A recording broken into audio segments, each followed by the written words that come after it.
Guys, oh, ito yung tinatawag nilang storm of the century. Kasi nangyari itong storm na ito last 100 years pa. Grabe, ang lakas. So halos lahat kayo ng mga TV sarado. Dahil nga dito sa lakas ng hangin. Sa dito, sa Earth, 100 kilometer per hour ang lakas nito. Yan. Ang lakas, oh. So ramdam na rito yung lakas. Ayan. Guys, medyo po dahil nakakatakot. Ayan, last 100 years pa raw ito nangyari. So kaya pinag-iingat, no, yung ibang mga establishment. Nagagala ka pa. Kaya puno ng galaw. Tapos nagliliparan yung mga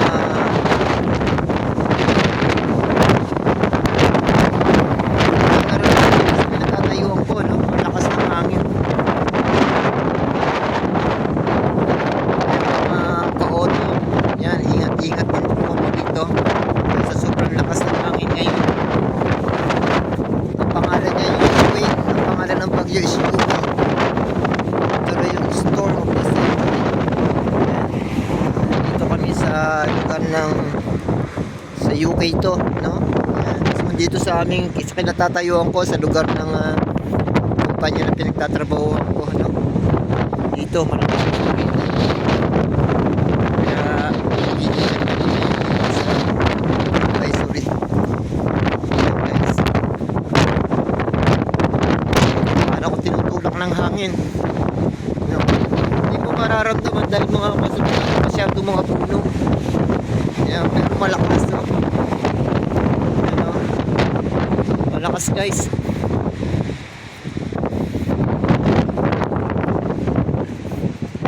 Yan, nagdiparang ng mga yero.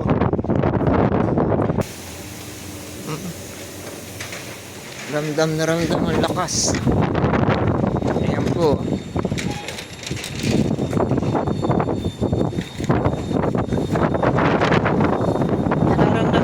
Ng hangin. Kumusta kayo dyan? Okay ba kayo dyan? Ayan o, mga ka-auto, mga kasamahan ko to rito. Hello! Say hello to my channel, The Auto Technique Services.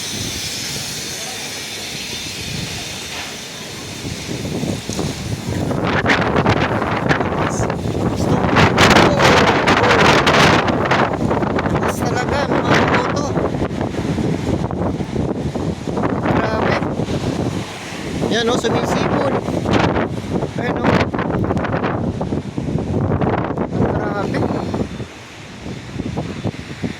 So ingat po mga ka-auto, no? Sa UK. Yan, ingat po. Talagang malakas po ito. Huwag po tayong basta ingat po. Ayan. Ingat-ingat lang po mga ka-auto.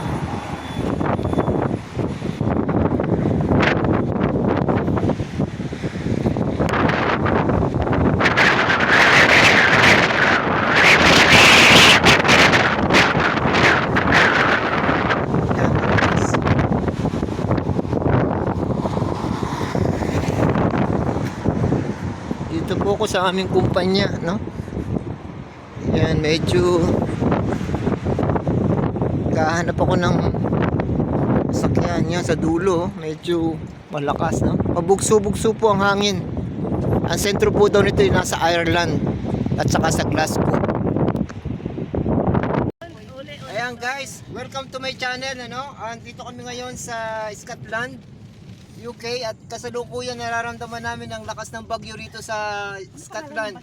So dito sa Perth, ang pangalan ng bagyo nga pala is Ewan, no? They called it storm of the century. It happens last 100 years ago. So this is the second time that there is a strong wind here in Perth, Scotland. By the way, we are traveling now, going to our home because our boss sent us early to avoid difficulties in the future. Yeah. So we want the boss want us safety, to make it safety so that everyone is they Safety are not, first. they are not in harm. Oh Yeah. my god. So we are having what you call the boss is very kind, but without salary. We just bring earlier. We're going early, but the salary also cut off because we are paying per hour. So that means our salary cut. Parin lang kami tayo. Huh?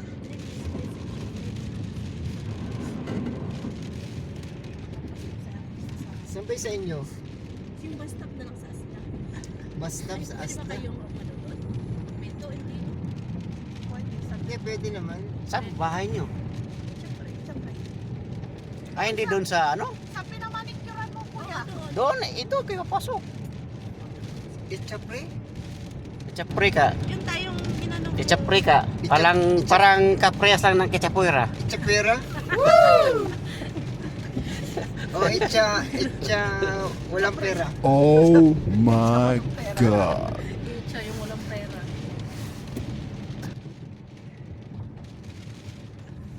Yan.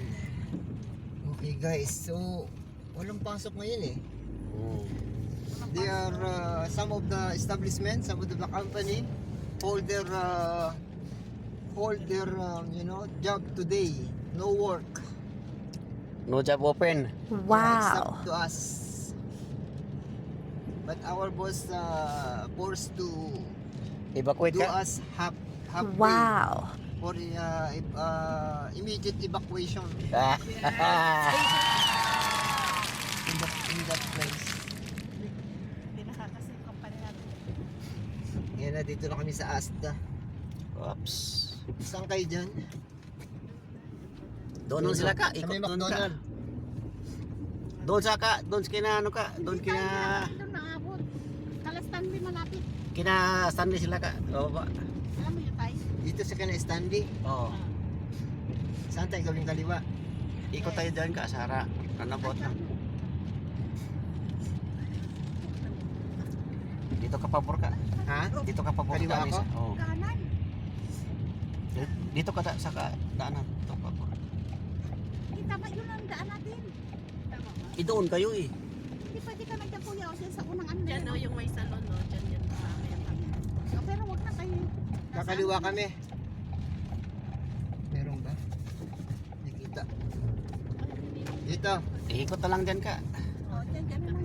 Ah, dito kayo kina Stanley. Yes, yan pwede na dyan. Dito. Pakitna ka ka. Sa po ba? Teka. Saan ba kayo? Sa kanan, sa kaliwa? Meron nung nakasunod sa'yo ka. Ah, teka. Merong nakasunod sa'yo. Lagpas Hindi, tayo. kakanan ako. Hindi pwede. Pwede ba? Lagpas tayo eh. O kaya, kakanan ako dito, di ba? Hindi, iba yun. Ah, iba ba? Lagpas na tayo. Ikot na lang dun. Sa ano? Doon sa KFC. Ikot na lang. Doon na pala yung sentro nun. Pakitna ka ka. Pakitna ka. Gitna. Pakitna. Sorry guys. We are vlogging. Yan. We are out of the street. Yan ito dito. Kanan. Tapos, Runabout na dyan ka. ikot. O yan yung maliit na runabout. So, ikot kami. Hmm. Ikot lang po. Ikot-ikot lang. Ikot-ikot Dito lang. kami sa city, ano? City of, Yeah. Ayun ano ang to? sinasabi ko dyan kuya oh. Diyan Dyan. no, yung may ano, mga Halfords. Ah, dyan ang pagkain. Bilihan ng isda ka. Uy, sige, dyan tayo. Yan, mga ka-auto. Ito yung St. Catherine Place, no? Ah yes, St. Catherine na to. Oh, yan, may Ito yung mga may ano, mga Tim mga Hortons. shoes. Mga may Tim Horton pa, pero hindi na kami dadaan doon. Baka maaya pa kami nitong dalawa. Ay naku. Yan, diretso lang kami, diretso. Tuloy-tuloy lang. Tuloy-tuloy lang po kami. Ayan. So mga ka-auto, tuloy ang ligaya. Pagilid ka ka. Kasi ka, liliko tayo ka. Pagilid ka kasi kakanto tayo dyan. Kakanto. O dyan na yun. Dyan na Yan na yan. So kakaliwa muna tayo. Dito ka, dito. Yan na ba? Ito na yun. Pwede na yan, pwede na. Ito na yun. Sa dulo. Sige doon, sa dulo. Ikaw dali, liliko muna tayo. Hindi, para doon kayo na sa likod. Ah, sige kuya. Kasi doon din ang ikot niya eh. Oh, tama. Ikot-ikot lang. Dito na kami sa Valentine. Ito lang flat namin eh. Saan Valentine?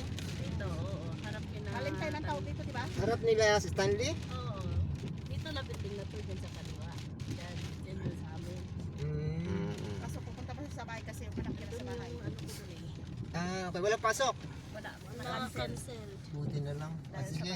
Dito na kami tayo. Thank you, tayo. Okay, ito na yung Valentine Street. Yes. Bye! Salamat tata. See you later. See you on Monday. Malapit na. See you guys. Bye. Salamat.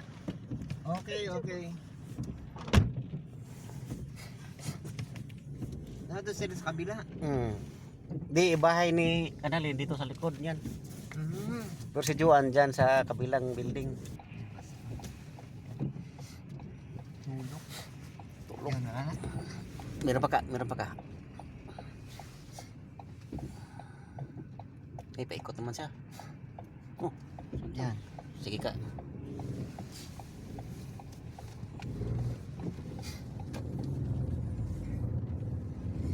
Ikot tayo sa Ranabot ka. O, ikot tayo sa Ranabot. Pa-priority tayo. Oh, sige. Priority tayo na nasa kanan tayo, di ba? Oh, priority tayo. Buti hindi sila nagdala ng bisikleta. Malapit din pala sila sa atin. Naglakad sila kanina. Malapit lang.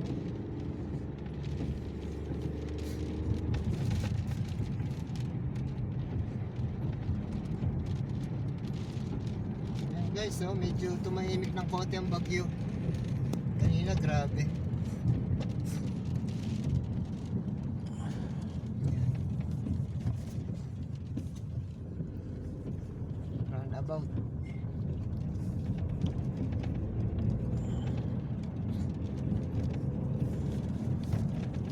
Kailangan talaga tayo umuwi. Okay lang tayo umuwi sa kayatan na wala ang bagyo. Pero lalakas pa yan. Sa sobrang lakas nga ng bagyo. Uwin, no? Uwin. Pangalan nito, capital E-O-W-Y-N.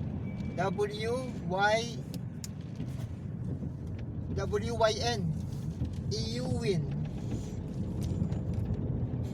Uwin. Storm of the century, mga ka-auto. Kaya ingat-ingat po talaga tayo dito sa lugar ng UK ngayon, no? Buong UK to. Ang pinaka-center nila ng bagyo is nasa Ireland.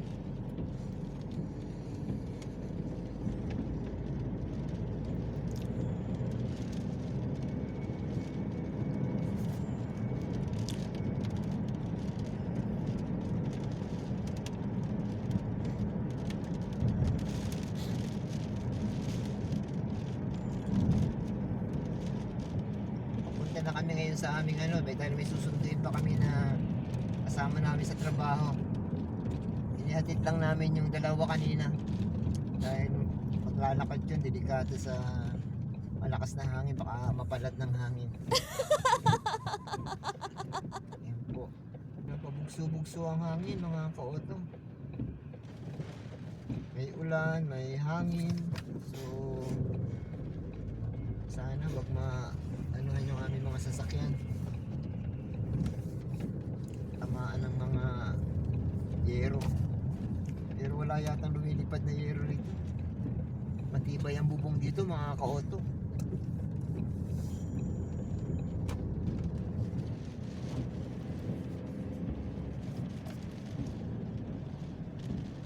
Storm of the century.